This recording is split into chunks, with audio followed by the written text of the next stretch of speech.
Hello friends, എല്ലാവർക്കും good morning. അപ്പോൾ എല്ലാവർക്കും ഇന്നത്തെ ഒരു അടിപൊളി വിശേഷത്തിലേക്ക് തന്നെ സ്വാഗതം. അങ്ങനെ കിഷോർ ആകെ ടെൻഷൻ അടിച്ച് നിൽക്കുവാണ്. ഇവരെ അങ്ങനെ വിട്ടാൽ പറ്റില്ലല്ലോ. അജാസിൻ്റെ വരവ് അവസാനിപ്പിക്കണം. അതിനൊരൊറ്റ വഴിയേ ഉള്ളൂ. അവരുടെ പിന്നാലെ പോയി അവനിട്ടൊരു 8ൻ്റെ പണി കൊടുക്കണം എന്നും പറഞ്ഞുകൊണ്ട് കിഷോർ ബൈക്ക് കൊടുത്തുകൊണ്ട് അവരുടെ പിന്നാലെ നേരെ ചീറിപ്പായുക. ഈ സമയം പിന്നീട് അവിടെ റിസോർട്ടിലാണ് കാണിക്കുന്നത്. രാധികയും പ്രിയയും വരുണും രേഖയും എല്ലാവരും ആകെ ടെൻഷനായി. കുട നിവർത്തി കാഞ്ചന മാനേജറെ കാണിച്ചു കൊടുക്കുക. നോക്ക്, ഈ കുട നോക്ക്, ഈ കുടയുടെ തുണിയൊക്കെ കട്ട് ചെയ്തെടുത്ത് മുഖം മൂടി വെച്ചിട്ട് അന്ത തിരുട്ട് റാസ്കൽ വന്നത് അതുകൂടെ തെരിയാമ ഇരിക്കറിയേ മാനേജർ എന്നും പറയാണ്. മാഡം, കൊള്ളക്കാരനൊന്നും ഇങ്ങോട്ട് കയറി വരില്ല മാഡം. അതാരാണെന്ന് ഞങ്ങൾക്കറിയില്ല. ഇത്രയും ധൈര്യത്തോടെ വന്ന് എൻ്റെ മോൻ്റെ തലക്കടിച്ചത് ആരാണെന്ന് എനിക്കറിയണം. അന്ത തിരുട്ട് മൂഞ്ചി ആരായിരുന്നാലും ഉടനെ കണ്ടുപിടിക്കണം എന്നും കാഞ്ചന. ഇതെല്ലാം കേട്ടുണ്ടെന്ന് ഗോവിന്ദ്, അന്ത തിരുട്ട് മൂഞ്ചി നാന്ത എന്നും ഗീതുവിനോട് പറയുക. അയ്യടാ, അപ്പോൾ വരുണിൻ്റെ തലക്കടിച്ചത് ഞാനാണല്ലോ. അപ്പോൾ പ്രിയ, പെട്ടെന്ന് പോലീസിനെ വിളിക്ക്. എന്നിട്ട് ആ ഫ്ലവർ വേസിലുള്ള ഫിംഗർ പ്രിൻ്റ് വെച്ച് നമുക്ക് പ്രതിയെ പിടിക്കാം. ഈശ്വര, പണി പാളും എന്നൊക്കെ പറയാണ്. അപ്പോൾ മാനേജർ, അതിൻ്റെ ഒന്നും ആവശ്യമില്ല മാഡം. പോലീസിനെയൊക്കെ വിളിച്ചാൽ റിസോർട്ടിൻ്റെ പേരില്ലാതാവും. ഓ, നിങ്ങൾക്ക് നിങ്ങളുടെ പേരാണ് വേണ്ടതല്ലേ? എൻ്റെ മോൻ്റെ തലക്കടിച്ച് അവനെന്തെങ്കിലും പറ്റിയിരുന്നെങ്കിലോ? അത് കേട്ടതും, ഏയ് അങ്ങനെയൊന്നും സംഭവിക്കില്ല മാഡം. അതെ, ആ മാനേജർ എന്നെ സംശയിക്കത്തുള്ളൂ. ആ, സ്വന്തം ഭാര്യയ്ക്ക് വേണ്ടി എന്തും ചെയ്യാൻ മടിക്കാത്ത ഭർത്താവ്. അങ്ങനെ ഒരു നല്ല പേര് കണ്ണേട്ടിന് വരുന്നത് നല്ലതല്ലേ എന്നും ഗീതു. നീ എനിക്കിട്ട് പണി വയ്ക്കുവാണല്ലേ എന്നും ഗോവിന്ദ്. അല്ല, ഞാൻ പറഞ്ഞതാ എന്നൊക്കെ പറഞ്ഞുകൊണ്ട് ഗീതു ഇങ്ങനെ നിൽക്കുക. ഈ സമയം, അതെ, എന്നാൽ പിന്നെ ഒരു കാര്യം ചെയ്, നമുക്ക് പോലീസിനെ വിളിക്കാതെ പ്രതികളെ കണ്ടുപിടിക്കാം. ഇവിടുത്തെ CCTV ഫുട്ടേജ് എടുക്ക്. അത് കേട്ടതും, അത് പിന്നെ മാഡം, എന്താ നിങ്ങളെന്താ ഒന്നും പറയാത്തെ? നിങ്ങളുടെ റിസോർട്ടിലാണ് ഇങ്ങനെയൊക്കെ നടന്നിരിക്കുന്നത്. എന്നിട്ട് ഒന്നും പറയാതെ ഇങ്ങനെ മടിച്ചു നിൽക്കുന്ന എന്തിനാ? ഒന്നെങ്കിൽ പോലീസിനെ വിളിക്ക്, ഇല്ലെങ്കിൽ CCTVയിൽ വന്നത് എന്തെങ്കിലും ഞങ്ങൾക്ക് താ. അങ്ങനെ കണ്ടാൽ മാത്രമേ ഞങ്ങൾക്ക് പ്രതികളെ പിടിക്കാൻ പറ്റൂ. അത് പിന്നെ മാഡം, ഒരു പ്രശ്നമുണ്ട്. എന്താ? എന്ത് പ്രശ്നം? CCTV ഫുട്ടേജ് വരുന്ന ഡിസ്ക് മോഷണം പോയി. മോഷണം പോയോ? അപ്പോൾ ഗീതു ഗോവിന്ദനെ നോക്കുക. എന്താ കണ്ടിട്ട് അതിനർത്ഥം? ഞാനേ ഈ പ്രവൃത്തികളൊക്കെ ചെയ്യുന്നതിന് മുമ്പ് ആ ഡിസ്ക് അടിച്ചു മാറ്റിയിട്ടാണ് ചെയ്തത്. ദേ, ആ ഡിസ്ക് ഈ പെട്ടിക്കകത്തുണ്ട്. ആ മാനേജറെ നമ്മുടെ ആളാ. അതുകൊണ്ട് ഒരു പ്രശ്നവും. ശേ, ഇത് വല്ലാത്ത കഷ്ടമായല്ലോ. CCTV ഫുട്ടേജും ഇല്ല, പോലീസിനെ വിളിക്കാൻ പറ്റില്ല എന്നൊക്കെ പറഞ്ഞാൽ എങ്ങനെ ശരിയാവും? ദേ, ഒരു കാര്യം ഞാൻ പറയാം. എനിക്ക് എൻ്റെ മോനെ തല്ലിയത് ആരാണെന്ന് അറിയണം. അതിന് നിങ്ങൾ എന്തെങ്കിലും ചെയ്തേ പറ്റൂ. അതെ, അങ്ങനെയാണെങ്കിൽ ഒരു കാര്യം ചെയ്യാമേ. എന്താ? ഈ റിസോർട്ടിലുള്ള എല്ലാ വാതിലുകളും അടക്കി അകത്തുള്ള ഒരാളും പുറത്തേക്ക് പോകാൻ പാടില്ല. അങ്ങനെ ചെയ്തു കഴിഞ്ഞാൽ സമാധാനമാവും എന്നൊക്കെ പറയണം. അത് കേട്ടതും, എന്നാൽ പിന്നെ അങ്ങനെ ചെയ്യാം മാഡം. എത്രയും പെട്ടെന്ന് ഈ റിസോർട്ടിൻ്റെ വാതിലൊക്കെ അങ്ങോട്ട് അടച്ചേ എന്നും മാനേജർ പറയുക. ഇത് കേട്ടതും സ്റ്റാഫുകൾ അതൊക്കെ അടക്കാനായിട്ട് പോവുകയാണ്. ഇതേ സമയം ഗീതവും ഗോവിന്ദും ഓടി മുറിയിലേക്ക് പോവുക. അപ്പോൾ വരുൺ രേഖയെ നോക്കുക. അപ്പോൾ രേഖയുടെ മുഖത്ത് എന്തോ ഒരു കള്ളലക്ഷണം. അല്ല രേഖേ, എന്താ വരുന്നേട്ടാ? എൻ്റെ തലക്കടിച്ച് വീഴ്ത്തിയതിൽ നിനക്കെന്തെങ്കിലും പങ്കുണ്ടോ? ഏയ്, എനിക്കൊരു പങ്കുമില്ല. ഞാൻ ഇന്നലെ ഉറങ്ങുമായിരുന്നില്ലേ വരണേട്ടാ. നല്ല ഉറക്കത്തിലായി പോയില്ല ഞാൻ. എന്താ സംഭവിച്ചെന്ന് എനിക്കൊരു പിടിയില്ല. നീ അല്ലെങ്കിൽ കുഴപ്പമൊന്നുമില്ല എന്നും പറഞ്ഞുകൊണ്ട് എല്ലാവരും അവിടെ നിന്ന് പോവുകയാണ്. ഈ സമയം പിന്നീട് കാണിക്കുന്നത് ഗീതുവിനെയും ഗോവിന്ദനെയാണ്. എന്ത് ചെയ്യണമെന്നറിയാതെ അവരവിടെ നിന്നിങ്ങോട്ട് വട്ടം ചുറ്റുക റൂമിൻ്റെ അകത്ത് കിടന്ന്. ഈശ്വര, ഇനി എന്ത് ചെയ്യും? എല്ലാ കാര്യങ്ങളും എടുത്തു ചാടി ചെയ്തപ്പോൾ അറിഞ്ഞില്ലല്ലോ ഇത്രയും വലിയ പ്രശ്നമൊക്കെ ഉണ്ടാവുമെന്ന്. വരുണിൻ്റെ തലയ്ക്ക് നീ ഫ്ലവർ വേസ് കൊണ്ട് അടിച്ചത് വല്ലാത്ത കഷ്ടമായിപ്പോയി ഗീതു. ഇനിയിപ്പോൾ എന്ത് ചെയ്യും കണ്ണേട്ടാ? ഇവിടെ നിന്ന് രക്ഷപ്പെടാൻ എന്താ ഒരു വഴി? ഒരേ ഒരു വഴിയേ ഉള്ളൂ. എന്ത് വഴി? അതെ, ഇന്ന് ഇവിടുത്തെ ഈ റിസോർട്ട് മേടിക്കുന്ന കാര്യം സംസാരിക്കാൻ അജാസ് വരുന്നുണ്ട്. അജാസിനോട് പറഞ്ഞ് എങ്ങനെയെങ്കിലും രക്ഷപ്പെടാം. ഈശ്വര, ഇനിയിപ്പോൾ ഇക്കയുടെ മുഖത്ത് നോക്കാൻ ഒരു വഴിയില്ല. ഇക്കയുടെ മുഖത്ത് നോക്കാൻ പറ്റാത്ത അവസ്ഥയാകും, അതും ഉറപ്പാണ്. ഒളിച്ചും പാത്തും ഇങ്ങോട്ട് നമ്മൾ വന്നത് എന്തിനാണെന്ന് ഇക്ക അറിയും. ഇനിയിപ്പോൾ എന്ത് ചെയ്യും? അതൊന്നും നോക്കിയിട്ട് കാര്യമില്ല. ഫസ്റ്റ് നൈറ്റ് ആഘോഷിക്കാൻ വന്ന ഭാര്യയും ഭർത്താവുമാണ് നമ്മൾ. അതിൻ്റെ പേരിൽ ആരും കളിയാക്കാനൊന്നും പോകുന്നില്ല. എന്നാലും എൻ്റെ കണ്ണേട്ടാ, എന്തിനായിരുന്നു ഈ പടപ്പുറപ്പാട്? വേറെ എങ്ങോട്ടെങ്കിലും പോകാമായിരുന്നു. ഇങ്ങോട്ട് തന്നെ വരണമെന്ന് വല്ല ആവശ്യം ഉണ്ടായിരുന്നോ? ഇതിപ്പോൾ ആകെ മൊത്തത്തിൽ പെട്ടുപോയ അവസ്ഥ. എന്തായാലും ഞാൻ അജാസിനെ വിളിക്കട്ടെ എന്നും പറഞ്ഞ് ഗോവിന്ദ് ഫോണെടുത്ത് അജാസിനെ വിളിക്കുക. Hello sir. അജാസ് എവിടെയാണ്? ഞാൻ ആ റിസോർട്ടിലേക്ക് വന്നുകൊണ്ടിരിക്കുകയാണ് സാർ. സാർ ഒന്നുകൊണ്ടും പേടിക്കണ്ട, ഞങ്ങൾ എത്രയും പെട്ടെന്ന് അവിടെ തന്നെ ഉണ്ടാവും. പിന്നെ എൻ്റെ കൂടെ അവർണികയും ഉണ്ട്. അവർണികയും നമുക്ക് സപ്പോർട്ട് ചെയ്യാമെന്ന് പറഞ്ഞിട്ടുണ്ട് എന്നൊക്കെ പറയണം. എൻ്റെ അജാസ്, അതല്ല കാര്യം, വേറൊരു പ്രശ്നമുണ്ട്. എന്ത് പ്രശ്നം? ഞങ്ങളാകെ പെട്ടുപോയി നിൽക്കുക. എന്ത് പെട്ടുപോയി? ഞങ്ങളിവിടെ വന്നപ്പോൾ ഞങ്ങളുടെ പിന്നാലെ രാധികാമ്മ ഇവിടെയുണ്ട്. രാധികാമ്മേടോ? അതെ, രാധികാമ്മയും പ്രിയയും വരുണും ഒക്കെ ഇവിടെയുണ്ട്. എല്ലാവരും ഞങ്ങളുടെ പിന്നാലെ എത്തി. അതിനുശേഷം ഞങ്ങളാകെ ഇവർക്കിടയിൽ പെട്ടുപോയ അവസ്ഥയാണ്. എന്ത് ചെയ്യണമെന്നോർത്തിട്ട് ഒരു പിടിയില്ല. അവസാനം രാത്രി ഗീതു വരുണിൻ്റെ മുറിയിൽ പെട്ടുപോയി. ആ സമയത്ത് വരുണിൻ്റെ തലയ്ക്ക് ഫ്ലവർ വേസ് കൊണ്ട് അടിച്ച് ഗീതു ഈസി ആയിട്ട് രക്ഷപ്പെട്ടു. ഇനി എങ്ങനെ പുറത്തു പോകുമെന്ന് ഒരു പിടിയും കിട്ടുന്നില്ല. പിന്നെ ഇതാരാണ് ചെയ്തതെന്ന് കണ്ടുപിടിക്കാൻ രാധികാമ്മ റിസോർട്ടിൻ്റെ വാതിലുകളൊക്കെ അടപ്പിച്ചിരിക്കുക. ഈശ്വര, എന്തിനാ സാർ ഇങ്ങനെ ഒരു സാഹസം കാണിച്ചത്? ശരി, എന്തായാലും ധൈര്യമായിട്ടിരിക്കെ, ഞങ്ങൾ വരട്ടെ. ഞങ്ങൾ ഓൺ ദ വേയാ. അവിടെ എത്തിക്കഴിയുമ്പോൾ ബാക്കിയുള്ള കാര്യങ്ങൾ സംസാരിക്കാം. അജാസ് ഒന്ന് പെട്ടെന്ന് വേണം, ഇല്ലെങ്കിൽ ഞങ്ങളുടെ കാര്യം കട്ടപ്പുകയാവും. പേടിക്കേണ്ട സാർ, ഞാൻ ഉടനെ എത്താം എന്നൊക്കെ പറയാം. ഈ സമയം അവരുടെ കാറ് പിന്തുടർന്ന് വന്ന കിഷോർ അവർ കാറ് നിർത്തിയിട്ടിരിക്കുന്നുണ്ട് നോക്കുക. അവനെന്തോ അവർണികയോട് സംസാരിക്കാൻ വേണ്ടി നിർത്തിയിട്ടിരിക്കുക.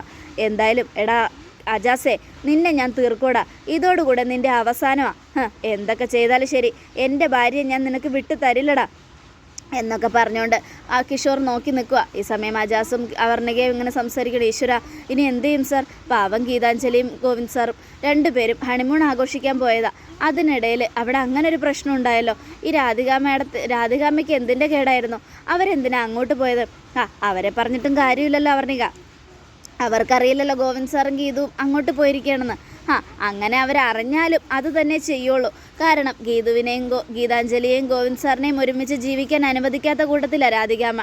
അങ്ങനെയുള്ളപ്പോൾ എന്തായാലും അവരിത് ചെയ്തില്ലെങ്കിലേ അത്ഭുതമുള്ളൂ എന്നൊക്കെ പറയാം. എന്നാൽ നമുക്ക് പെട്ടെന്ന് പോകാം. അവിടെ ചെന്നിട്ട് വേണം ഗോവിന്ദ് സാറിനെയും ഗീതുവിനെയും എങ്ങനെയെങ്കിലും രക്ഷിക്കാൻ എന്നൊക്കെ പറയുകയാണ്. ഈ സമയം ഗീതുവിനോട് ഗോവിന്ദ്, എങ്ങനെയുണ്ട് എൻ്റെ ഐഡിയ? എല്ലാ സത്യങ്ങളും തുറന്നു പറഞ്ഞില്ലേ? എല്ലാം നമുക്ക് അജാസിനോട് തുറന്നു പറയാം.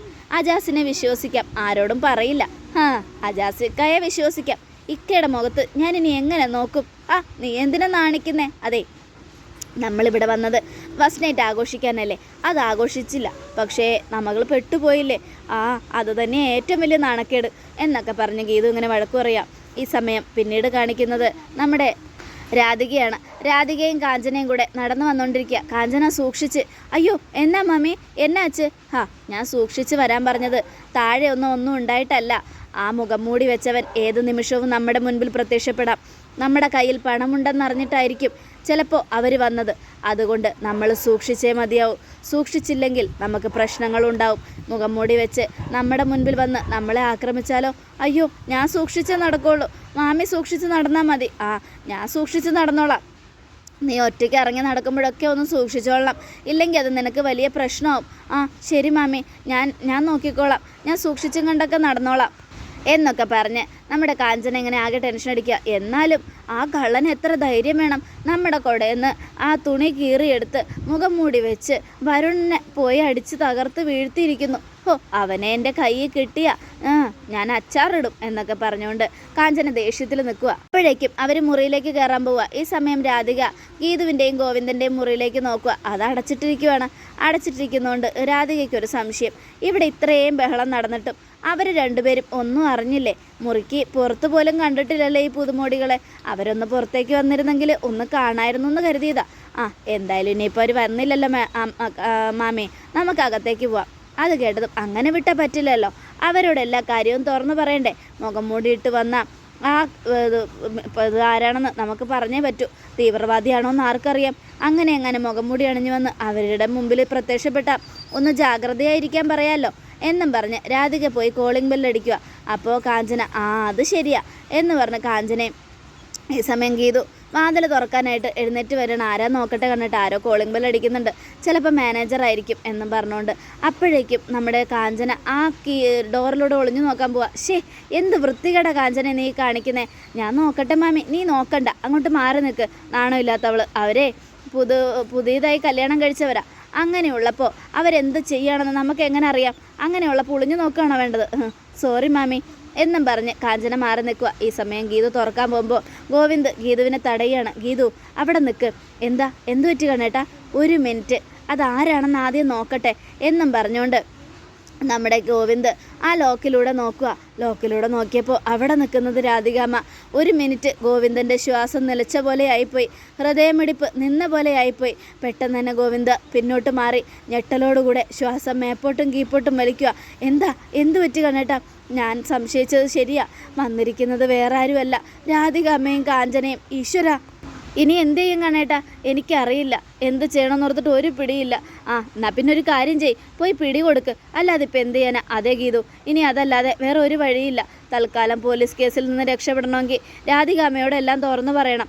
ഇവിടെ നിന്ന് നമ്മൾ പോകുമ്പോഴേക്കും നമ്മൾ സ്നേഹിക്കുന്നവരാണ്, നല്ല ഭാര്യ ഭർത്താക്കന്മാരാണ്, നമ്മുടെ സ്നേഹം ആത്മാർത്ഥമാണെന്ന് പ്രിയയെ ബോധ്യപ്പെടുത്തണം. അതിനു വേണ്ടിയാണല്ലോ നമ്മൾ ഒളിച്ചു പോകുന്നത്. എന്തായാലും അതെല്ലാം മനസ്സിലായി കഴിയുമ്പോൾ നമ്മൾ രണ്ടുപേരും മാറി താമസിക്കണമെന്ന് പ്രിയ എടുത്ത ശബ്ദം അതെന്തായാലും അവൾ മാറ്റും. നമ്മുടെ സ്നേഹം എന്താണെന്ന് അവൾക്ക് മനസ്സിലാവും എന്നൊക്കെ പറഞ്ഞ് അവരിങ്ങനെ നിൽക്കുക. നിങ്ങളുടെ രണ്ടാനമ്മ കാരണം മനുഷ്യന് ഒരിടത്തും ജീവിക്കാൻ പറ്റുന്നില്ല. ഇനിയിപ്പോൾ എന്ത് ചെയ്യും?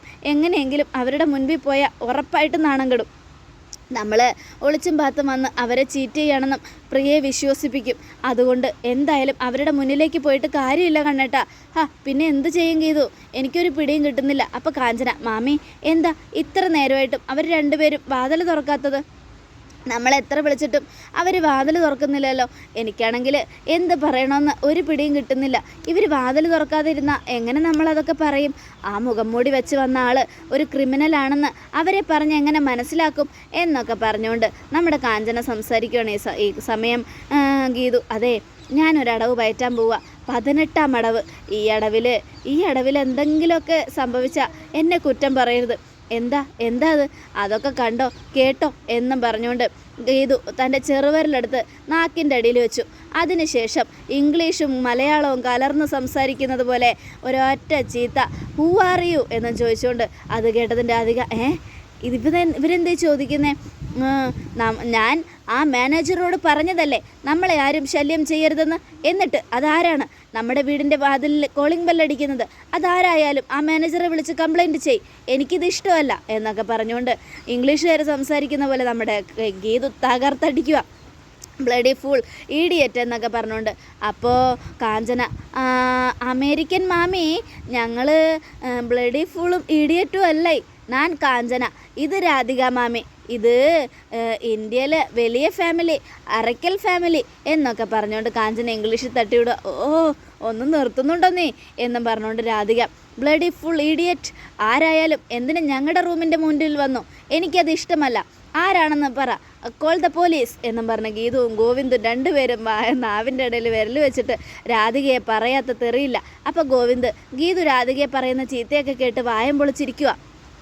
ഈശ്വര, ഇവള് വീണ് കിട്ടിയ അവസരം പാഴാക്കാതെ എൻ്റെ അമ്മയെ തെറി വിളിച്ചുകൊണ്ടിരിക്കുകയാണല്ലോ.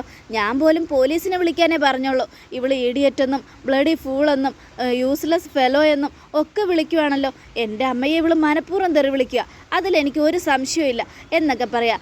ആരാണെന്ന് മര്യാദയ്ക്ക് പോകാനാ പറഞ്ഞത് എന്നൊക്കെ പറഞ്ഞ് ഗീതു വീണ്ടും ഒച്ച വയ്ക്കുക. കാഞ്ചന, നമുക്ക് പോകാം. അതേ മാമി, നമുക്ക് പോകാം. അല്ലെങ്കിലും ഇവിടുത്തെ ചീത്ത കേട്ട് മാമിയുടെ വയറ് മാത്രമല്ല എൻ്റെ വയറ് നിറഞ്ഞു. അപ്പോൾ രാധിക, അതെ, ഇവർ ഇപ്പോൾ അവിടെ നിന്ന് എന്നെ ചീത്ത പറഞ്ഞതൊന്നും നീ ആരോടും പറയണ്ട കേട്ടോ. മാമി എന്നെ തിട്ടുന്നാൽ പോലും ഞാൻ ആരുകിട്ടേ சொல்ல மாட்டேன். அப்புறம் அவங்க திட்டுனது நான் எதுக்கு சொல்லுவேன் മാമി, വാ നമുക്ക് പോകാം എന്നും പറഞ്ഞ് രണ്ടുപേരും അവിടെ നിന്നും പോവുക. അപ്പം ഗീതു ഒളിഞ്ഞു നോക്കുക. അതെ, എൻ്റെ ഐഡിയ ഏറ്റു. ദേ, നിങ്ങളുടെ രണ്ടാനമ്മ പോയി, രാധികമ്മ ജീവനും കൊണ്ട് ഓടി. അവരോടിയ വഴിയിൽ പുല്ല് പോലും മുളയ്ക്കില്ല, അതുപോലത്തെ സ്പീഡിലാണ് ഓടുന്നത് എന്നും പറയാം. അപ്പോൾ ഗോവിന്ദ് മുഖം വീർപ്പിച്ച് നിൽക്കുക. എനിക്കൊരു സംശയമുണ്ട്. എന്താ കണ്ണേട്ടാ? എന്തു പറ്റി? എനിക്ക് മനസ്സിലായി കണ്ണേട്ടൻ്റെ സംശയം എന്താണെന്ന്. എന്നാ പറ. ഞാനേ ആ തെറി വിളിച്ചത് മുഴുവനും രാധിക അമ്മയെ മനഃപൂർവ്വം വിളിച്ചു എന്നല്ലേ? അതെ, അത് തന്നെയാണ് എൻ്റെ സംശയം. അല്ല, എൻ്റെ മനസ്സിലെ സംശയം നിനക്കെങ്ങനെ മനസ്സിലായി? 5-8 മാസമായില്ലേ കൂടെ ജീവിക്കാൻ തുടങ്ങിയിട്ട്. അപ്പം പിന്നെ നിങ്ങൾ എന്ത് ചിന്തിക്കുന്നു എന്ന് എനിക്ക് നന്നായിട്ടറിയാം. എന്നാലേ നീയും എന്താ ചിന്തിക്കുന്നെന്ന് എനിക്ക് നന്നായിട്ടറിയാം. നീ ഈ അവസരം, വീണ് കിട്ടിയ അവസരം പാഴാക്കാതെ എൻ്റെ അമ്മയെ തെറി വിളിക്കുകയല്ലായിരുന്നോ? അതെ, ഞാനേ രാധിക അമ്മയെ മനഃപൂർവ്വം വിളിച്ചതാ. ഈഡിയറ്റെന്നും യൂസ്ലെസ് ഫെലോ എന്നും ഫൂളെന്നും കൺട്രി ഫൂളെന്നും ഒക്കെ ഞാൻ വിളിച്ചത് മനഃപൂർവ്വം തന്നെയാണ്. നേരിട്ട് വിളിക്കാൻ പറ്റില്ലല്ലോ. അതുകൊണ്ട് ഞാനൊരു അമേരിക്കൻ മലയാളി ആയിക്കോട്ടെ, അങ്ങനെയാണെന്ന് അവർ വിചാരിച്ചോളും. അങ്ങനെ വിചാരിച്ച് ഞാൻ തെറി വിളിച്ചതൊക്കെ അവരുടെ മനസ്സിലടക്കി വെച്ച് അവരാ വേദന കൊണ്ട് നടന്നോളും. ഗീതു, എന്നാലും ഇത് ശരിയായില്ല, ഇത് ചീറ്റിംഗ് എന്നൊക്കെ പറഞ്ഞുകൊണ്ട് ഗോവിന്ദ്, ഒരു ചീറ്റിങ്ങും ഇല്ല, നിങ്ങളുടെ രണ്ടനമ്മയുടെ കയ്യിലെങ്ങാനും പോയി പെട്ടാലേ എല്ലാം തീരും എന്നൊക്കെ പറഞ്ഞ് ഗീതു കളിയാക്കുകയാണ് ഈ സമയം ഗോവിന്ദ്. എന്നാലും നീ എൻ്റെ അമ്മയെ അങ്ങനെ വിളിച്ചല്ലോ ദേവ് കണ്ണേട്ടാ, വെറുതെ എന്നെ കൊണ്ടൊന്നും പറയിപ്പിക്കരുത് എന്നൊക്കെ പറഞ്ഞ് നമ്മുടെ ഗീതു വഴക്കുറയായി. ഈ സമയം അജാസും അവർണികയും അവിടെ നിന്ന് ബോട്ടിൽ കയറുകയാണ്. എങ്ങനെയെങ്കിലും ഗോവിന്ദ് സാറിനെയും ഗീതുവിനെയും രക്ഷിക്കണം എന്നൊക്കെ പറഞ്ഞുകൊണ്ട് എത്രയും പെട്ടെന്ന് നമ്മുടെ തുണിയൊക്കെ പാക്ക് ചെയ്ത് വെക്കാൻ ഗീതു, വാ നമ്മുടെ മൊബൈലും പേഴ്സൊക്കെ അതിലാക്കിയിട്ട് അജാസിൻ്റെ കൈ കൊടുത്തു വിടാം എന്നും പറഞ്ഞ് ഗീതുവും ഗോവിന്ദും തയ്യാറെടുത്ത് നിൽക്കുക. ഈ സമയം കിഷോർ ബൈക്ക് വെച്ചിട്ട് ബോട്ടിന് പിന്നാലെ ഓടുക. ഹലോ, ആള് കയറാനുണ്ട്, പോകല്ലേ പോകല്ലേ എന്നും പറഞ്ഞ്. പക്ഷേ എത്ര വിളിച്ചിട്ടും ബോട്ട് നിന്നില്ല. ഭയങ്കര സ്പീഡിൽ കായലിലൂടെ അങ്ങ് പോവുകയാണ്. ബോട്ട് പോയി കഴിഞ്ഞാൽ ഇത്തിരിയും കൂടെ നേരത്തെ വരായിരുന്നു, അവർ പോയി കളഞ്ഞല്ലോ എന്നും പറഞ്ഞ് അങ്ങനെ നിൽക്കുകയാണ്. അതോടുകൂടെ എപ്പിസോഡ് അവസാനിക്കണം. നാളത്തെ ഒരു തകർപ്പൻ വിശേഷത്തിനായിട്ട് കാത്തിരിക്കുക. എല്ലാവർക്കും ഒരിക്കൽ കൂടെ നല്ലൊരു ശുഭദിനം തന്നെ ആയിക്കോട്ടെ. Thank you friends.